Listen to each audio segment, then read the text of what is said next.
ஹாய்ப்பா எல்லாம் என்ன பண்ணுறீங்க, எப்படி இருக்கீங்க, நல்லா இருக்கீங்களாப்பா?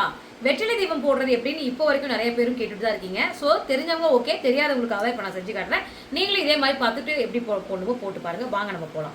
மொத்தம் ஃபஸ்ட்டு வந்து வெற்றிலையில் நல்லா நீட்டான வெற்றிலையை எடுத்துக்கோ. இந்த காம்பை கிள்ளி எடுத்துகிட்டு ஓட்ட உடசல் இல்லாமல் வெற்றிலையாக வாங்கிக்கோங்க. வாங்கிட்டு அதில் வந்து அந்த எட்ஜில் வந்து பார்த்தீங்கன்னா சந்தனம் குங்குமம் வச்சுருங்க. இதெல்லாம் ஆல்ரெடி கல்பனா வச்சுட்டாங்க. 6 வெற்றிலையை இந்த மாதிரி சரவண பவ 6 வெற்றிலையும் இப்படி வச்சாச்சு. ஒரு மண் விளக்கில் வந்து பார்த்தீங்கன்னா இந்த மாதிரி பச்சரிசி நிரப்பி 6 காயின் வந்து இப்படி வச்சு அதுக்கு மேலே வந்து பார்த்தீங்கன்னா இந்த மாதிரி விளக்கில் வந்து நெய் விட்டு அதில் வந்து பார்த்தீங்கன்னா அந்த காம்பு கிள்ளின காம்பை அதிலே போட்டு பச்சை திரியை போட்டு பூக்களை இந்த மாதிரி அந்த 6 வெற்றிலையிலையும் வச்சுக்கலாம்ப்பா. டைம் ஆயிடுச்சுப்பா. டைம் வந்து 8:15. இப்போ நான் விளக்கேற்ற போகிறேன். செவ்வாய் ஓரையில் வெற்றிலை தீபம் முருகருக்கு போட்டாச்சு. முருகருக்கு பாருங்கள் மல்லிகைப்பூவும் அரளிப்பூவும் சேர்ந்து கட்டினேன். நான் நேற்று நைட்டே நான் வந்து பார்த்தீங்கன்னா இந்த மாலையெல்லாம் கோர்த்து வச்சிட்டேன். ஓகே, இந்த மாதிரி தான் வெற்றிலை தீபம் போடணும். நீங்களும் உங்கள் வீட்டில் கண்டிப்பாக போடுங்க. ஓகேங்க, நன்றி. வெற்றிவேல் முருகனுக்கு.